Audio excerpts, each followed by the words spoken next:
It's great to talk to you. Thank you very much. When we first started reaching out, my initial question was, what does Elon Musk want? But now I sort of feel like asking, what the heck happened?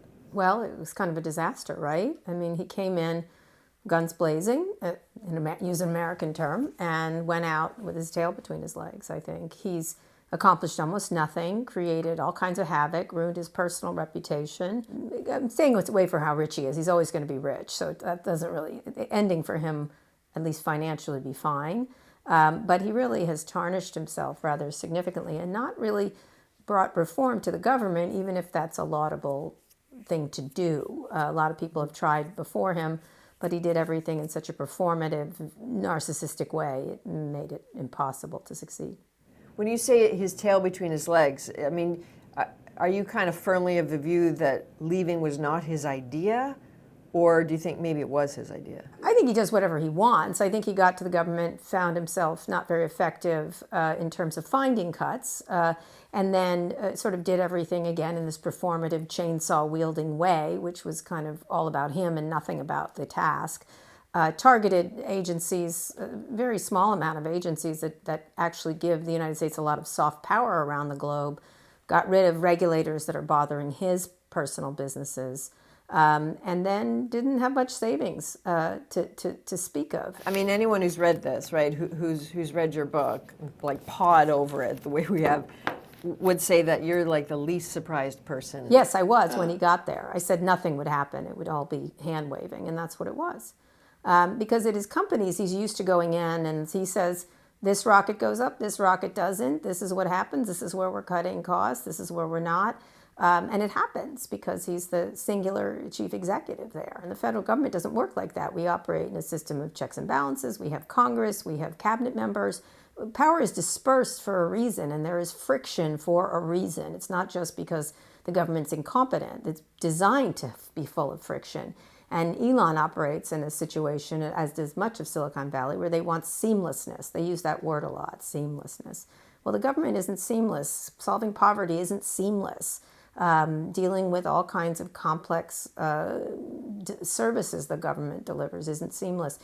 Did you ever get the impression he was ideological at all?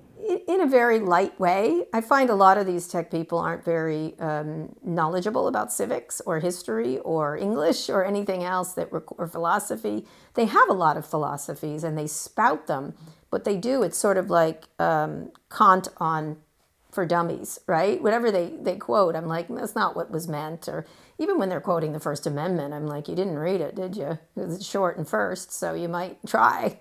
They don't have a very intellectual bent. But in Musk's case, I do believe he feels that the government is he has a basic theory that many of them have the government's in our way and it needs to get out of our way. Elon entered the picture with a disdain for public servants that was just cartoonish. When in fact there are good public servants and bad public servants, but it doesn't, you can't impugn the entire class of people who devote their lives to service. Are you worried about him about the end of his story? Like what will happen? I am.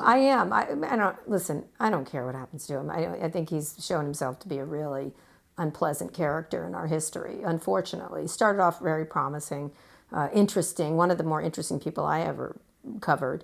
So I feel sad that he's frittered away the promise. You said something interesting about in the beginning about how this story ends financially for Musk. But there are other ways that the story can end. I think he's done permanent damage to his brand. Unless he invents like the cure for cancer, I think he's done, I mean, look, people have brought their brands back. Look at Bill Gates, and he's also hurt it again. But, he was sort of Darth Vader of the 1990s and early 2000s, and he certainly did a lot doing the philanthropy and sort of learning along the way and having a little humility.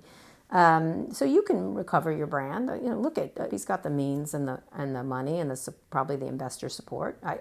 Most people would invest in Elon Musk even now because he's a good bet. He's a relatively good bet compared to a lot of other people. I really appreciate you taking the time because I know you sure as hell don't have it. No, I don't actually, and so I got to get going now. Yeah. Okay. Anyway, thank you so much, and I'll let you know if I'm ever in Canada.